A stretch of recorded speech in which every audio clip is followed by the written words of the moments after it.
내가 진짜 조금만 올릴게. 걱정하지 마, 걱정하지 마. 이거 올린다고 경제 침체 절대 안 와.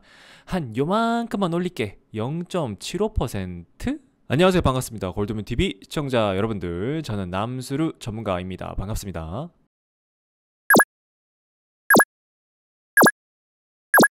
이번 주 28일에 진짜 중요한 이벤트가 있죠. FOMC 금리 발표가 있습니다. 그 금리 발표로 인해서 모든 자산들이 아래로 갈지 위로 갈지 크게 요동을 칠 예정인데 FOMC 회의에 나온 이 파월 의장의 말 한마디에 많은 자산들이 움직일 거다라고 말씀을 드릴 수 있겠습니다. 혹시 FOMC 회의에 대해서 모르시는 분들이 계시다면 한번 알려드리는 시간을 가져보도록 하겠습니다. 뉴스에서 FOMC 회의 이렇게 계속 말이 나오는데 이 FOMC가 뭔지 모르시는 분들을 위해서 간단하게 설명을 드려볼까 합니다. 자, FOMC란 미국 연방공개시장위원회입니다. 12명 위원회로 구성돼서 미국의 통화 정책을 결정하는 위원회입니다. 정말 중요한 일이죠. 미국 정부의 금융 정책을 결정하는 최고 의사 결정 기관입니다.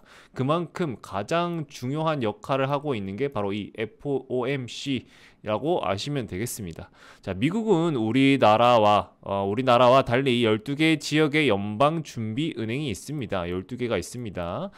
미국의 연방준비제도 이사회를 줄여서 연준이라고도 부릅니다. 연준 많이 들어보셨죠? 한국으로 따지면 한국은행, 중앙은행과 동일한 역할을 하고 있습니다. 기준금리, 지금 말씀드리는 기준금리를 결정하고 달러 발행을 역할을 합니다. 그래서 이 FOMC가 정말 중요한 역할을 하고 있는데 여기 FOMC 중에서 대장이 바로 이 메인 화면에 나왔던 이 제롬 파월입니다. 이분이 제롬 파월이에요. 이분의 한마디에 따라서 기준 금리가 정해집니다. 그래서 이 사람이 정말 중요한 사람이다라는 걸 알고 계시면 될 것 같아요. 그러면 올해 미국의 금리 인상은 몇 번이 있었으며 몇 퍼센트의 발표가 있었는지 한번 보도록 하겠습니다.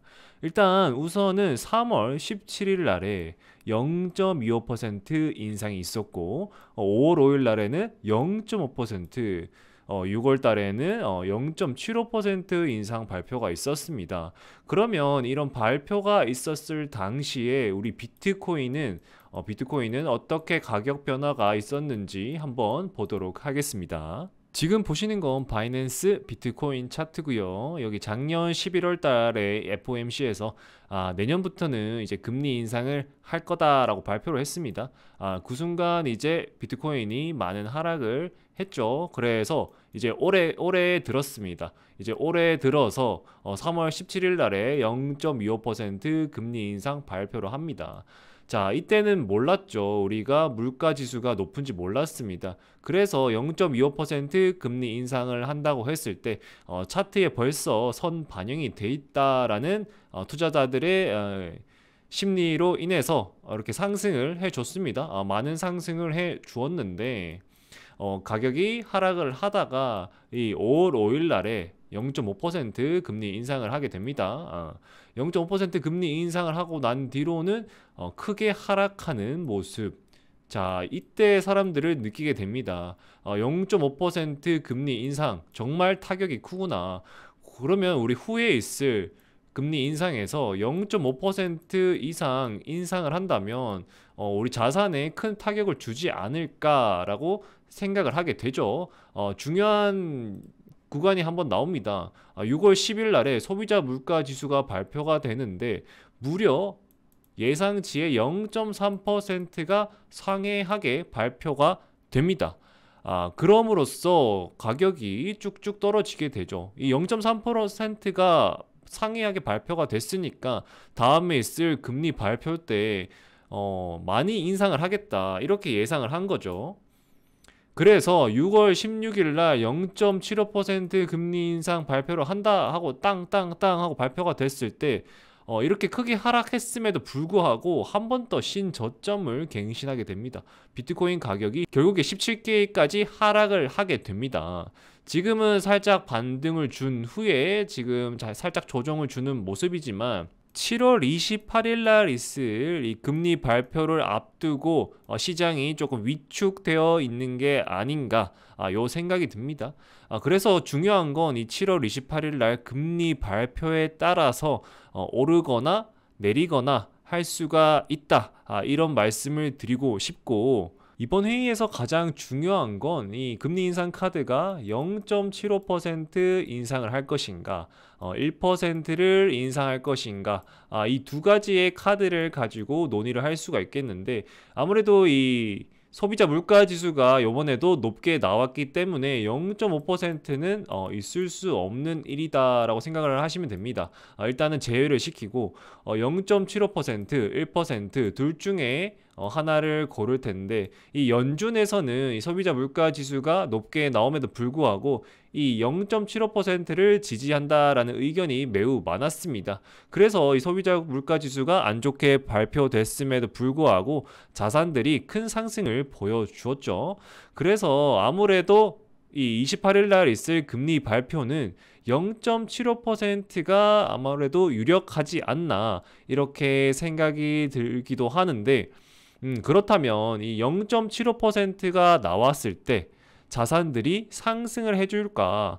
그리고 1%가 나왔을 때 자산들은 그럼 하락을 할까? 이렇게 여쭤보시는 분들이 계십니다. 제 생각을 말씀을 드리자면 이 0.75%가 나온다면 차트에 벌써 이 선 반영이 됐기 때문에 그대로 올라가는 모습을 보여주지 않을까 예상이 되고, 만약에 이 연준이 우리를 배신을 하고 1% 발표를 한다면 단기적으로 하락세가 나올 수 있습니다. 단기적으로 하락세가 나올 수 있으나 이 전 저점을 살짝 깨고 다시 올라가지 않을까. 이 저점을 안 깰 수도 있고 살짝 깨고 올라갈 수도 있겠다라는 게 바로 제 생각입니다. 나스닥 차트를 보더라도 지금 이 고점에서 저점까지 어느 정도 하락이 끝났다라고 보시면 되는데, 이런 하락 추세를 벗어났습니다. 이런 하락 추세를 벗어나고 지금 살짝 되돌림을 주는 모양이고, 살짝 되돌림을 준 뒤로 금리 발표 이후에 다시 회복하는 흐름을 보여주지 않을까 예상이 됩니다. 나스닥과 마찬가지로 이더리움도 똑같은데요. 이더리움도 저점에서 큰 상승을 보여주었죠.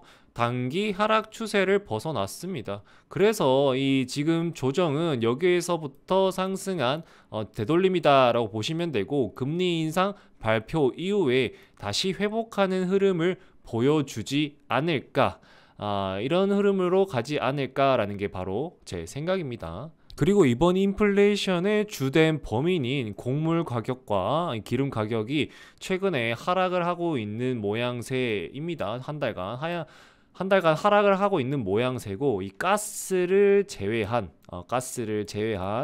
많은 원자재들이 하락을 하고 있기 때문에 어느 정도 이제 물가가 잡히고 있다라고 말씀을 드릴 수 있겠고, 연준에서도 0.75% 지지한다라고 말을 했기 때문에 28일 날에 0.75% 발표가 난다면 모든 자산들이 상승해주는 좋은 모습을 보여주지 않을까 예상이 됩니다. 자, 이렇게 오늘은 FOMC 금리 예상 수치와 과거에 있었던 금리 인상으로 인해서 비트코인 차트가 어떻게 흘러갔는지에 대해서 알아보는 시간을 가져봤습니다. 오늘 영상은 여기에서 마무리하도록 하고요. 저는 다음 시간에 뵙도록 하겠습니다. 시청해 주셔서 감사합니다. 안녕.